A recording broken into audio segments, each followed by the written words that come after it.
भैरवपुर नाम का एक पुराना गांव था। गांव के चारों तरफ घना जंगल, सूखे खेत और ऊंचे पहाड़ थे। दिन के समय गांव बिल्कुल सामान्य दिखाई देता था, लेकिन पिछले कुछ दिनों से रात होते ही वहां मौत जैसा सन्नाटा छा जाता था। हर रात ठीक 11 बजे गांव की कच्ची सड़क से एक अजीब आवाज सुनाई देती थी।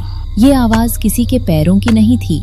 ये आवाज एक लकड़ी के डंडे की थी, जिससे कोई पुराने मोटे टायर को मारते हुए आगे बढ़ा रहा था। उस टायर के पीछे लाल और काली साड़ी पहने एक चुड़ैल चलती थी। चेहरा जला हुआ था और आंखों की जगह 2 काले गड्ढे दिखाई देते थे। राघव, आज फिर वही आवाज आ रही है। हर रात वो हमारे घर के सामने रुकती है और टायर पर 3 डंडे मारती है। मुझे डर लग रहा है कि एक दिन वो हमारे घर का दरवाजा भी तोड़ देगी। खिड़की से दूर रहो मीना। गांव के लोग कह रहे हैं कि वो चुड़ैल किसी की नजर अपने ऊपर पड़ते ही समझ जाती है। जब तक हम घर के अंदर हैं, शायद वो हमें कुछ नहीं करेगी। अचानक उनके घर के बाहर टायर रुकने की आवाज आई। इसके बाद चुड़ैल की भारी आवाज सुनाई दी। किसी ने भी मेरे टायर को रोकने की कोशिश की तो वो उसकी जिंदगी का आखिरी दिन होगा। बाहर टायर धीरे धीरे आगे बढ़ गया। उसी समय गांव का एक आदमी शराब पीकर सड़क पर निकल आया। उसका नाम तेजपाल था।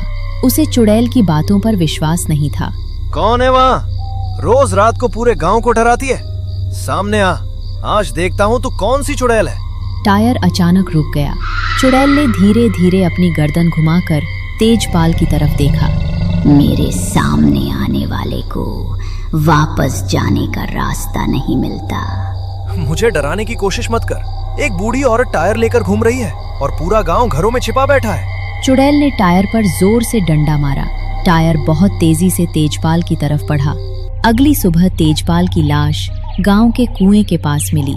अब पूरे गांव को यकीन हो गया कि वो कोई साधारण औरत नहीं थी। अगली शाम राघव ने अपने घर पर हरिया, सुमन, मीना और पंडित देवनाथ को बुलाया। हम कब तक घरों में बंद रहेंगे? 3 लोग पहले ही मारे जा चुके हैं। खेतों की रखवाली बंद है। रात को कोई बीमार हो जाए तो उसे अस्पताल तक नहीं ले जा सकते। हमें उस चुड़ैल से छुटकारा पाने का कोई रास्ता ढूंढना होगा। मैंने उसे 2 रात ध्यान से देखा है। वो पूरे गांव में घूमने के बाद पुराने बंद पड़े टायर के गोदाम की तरफ जाती है। सूरज निकलने से कुछ देर पहले वो उसी जगह गायब हो जाती है। उसका सारा खेल उस टायर से जुड़ा हुआ लगता है। वो उसे एक पल के लिए भी अपने से अलग नहीं करती। हो सकता है उसकी ताकत उसी टायर में हो। लेकिन वो टायर चुराएगा कौन? जो भी उसके पास जाएगा वो उसे मार डालेगी। तेजपाल के साथ क्या हुआ हम सबने देखा है। हर आत्मा किसी न किसी वस्तु या जगह से बंधी होती है। उस चुड़ैल का बंधन उसका टायर हो सकता है, लेकिन बिना सच जाने टायर को छूना खतरनाक होगा। फिर भी हमारे पास ज्यादा समय नहीं है। आज रात हमें उसका पीछा करना होगा। उस रात 5 लोग गांव के आखिरी घर के पीछे छिप गए। ठीक 11 बजे वही आवाज सुनाई दी। चुड़ैल टायर चलाते हुए उनके सामने से गुजरी। चुड़ैल गांव का तीसरा चक्कर पूरा करके पुराने टायर के गोदाम के पास पहुंची। चुड़ैल ने टायर को जमीन पर गिराया। उसका रोना किसी औरत के रोने जैसा नहीं था। मेरा नाम मिटा दिया, मेरी हड्डियां छिपा दी, लेकिन मेरा रास्ता अभी पूरा नहीं हुआ। कुछ देर बाद चुड़ैल गोदाम के पीछे खड़े सूखे पीपल के पेड़ की तरफ गई और धुएं में बदलकर गायब हो गई। टायर जमीन पर अकेला पड़ा था। यही मौका है, अभी इसे उठा लेते हैं। सुबह होने में ज्यादा समय नहीं बचा है। जल्दी मत करो, टायर के अंदर से बहुत बुरी शक्ति निकल रही है। इसे हाथ से मत छूना। लोहे की छड़ों के सहारे उठाकर मंदिर तक ले चलो। जैसे ही टायर जमीन से ऊपर उठा, पूरे जंगल में एक भयानक चीख गूंजने लगी। चुड़ैल की आवाज चारों तरफ से आने लगी। मेरा टायर वापस रख दो। तुमने मेरी राह खोल दी है। अब कोई दरवाजा मुझे रोक नहीं पाएगा। 5 लोग भागते हुए टायर को मंदिर में ले आए और मंदिर का दरवाजा बंद कर दिया। उन्हें लगा कि अब चुड़ैल कमजोर हो जाएगी, लेकिन उन्होंने बहुत बड़ी गलती कर दी थी।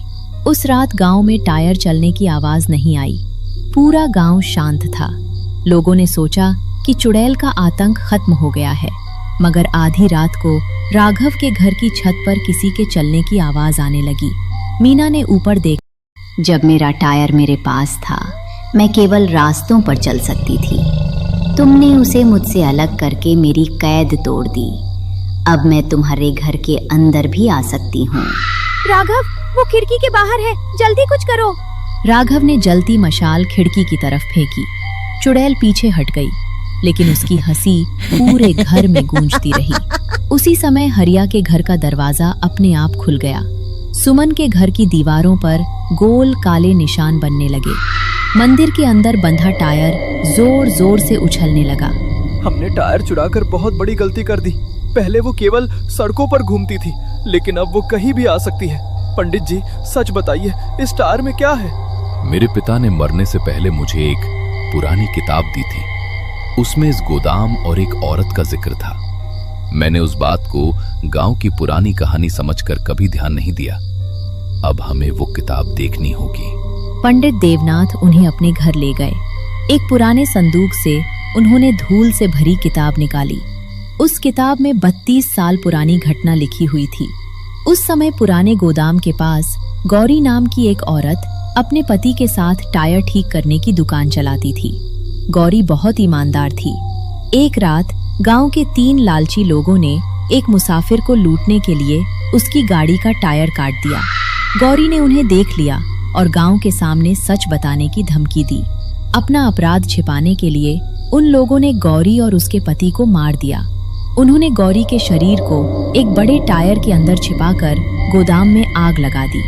उसके पति की हड्डियों को गोदाम के नीचे दबा दिया गया, लेकिन किसी ने दोनों के अंतिम संस्कार नहीं किए और अपराधियों के नाम भी गांव के सामने नहीं आए और गौरी की आत्मा टायर के साथ गांव की सड़कों पर घूमने लगी। गौरी टायर को गांव में घुमाकर उस जगह तक पहुंचना चाहती थी जहां उसके पति की हड्डियां दबाई गई थी, लेकिन इतने सालों के दर्द और गुस्से ने उसे खतरनाक बना दिया।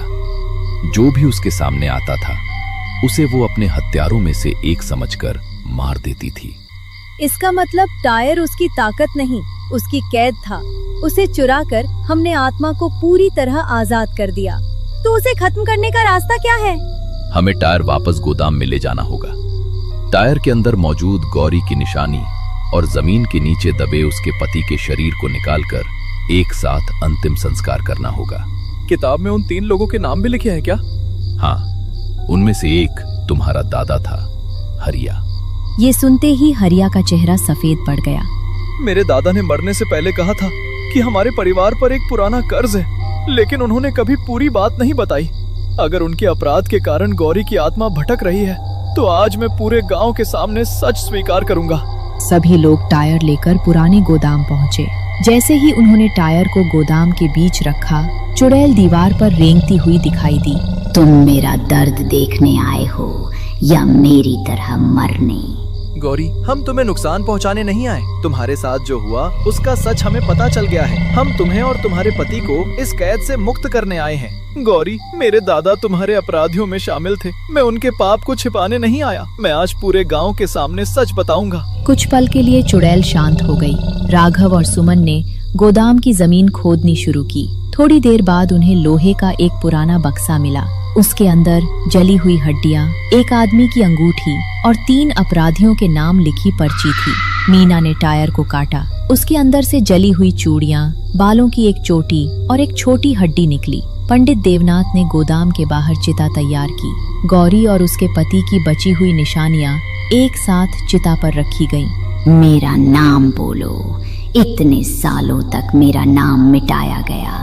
मेरी मौत को आग का हादसा कहा गया। तुम्हारा नाम गौरी था। तुम्हें और तुम्हारे पति को मारा गया था। आज से गांव का कोई भी इंसान इस सच को नहीं छिपाएगा। पंडित देवनाथ ने चिता में आग लगा दी। जैसे जैसे आग तेज हुई, चुड़ैल का भयानक चेहरा बदलने लगा। मैं न्याय चाहती थी, लेकिन मेरा दर्द इतना बढ़ गया कि मैं खुद मौत बन गई। मेरे कारण जिन निर्दोष लोगों की जान गई, उनकी आत्माओं से मेरी तरफ से माफी मांगना। गौरी ने आखिरी बार अपने पुराने टायर की तरफ देखा। टायर अपने आप चिता की तरफ लुढ़का और आग में गिर गया। अगली सुबह हरिया ने पूरे गांव के सामने अपने दादा और बाकी अपराधियों का सच बताया। उस रात कई दिनों बाद भैरवपुर के लोगों ने अपने दरवाजे खुले रखे। गलियों में दिए जल रहे थे और कहीं से भी डंडे की आवाज नहीं आ रही थी।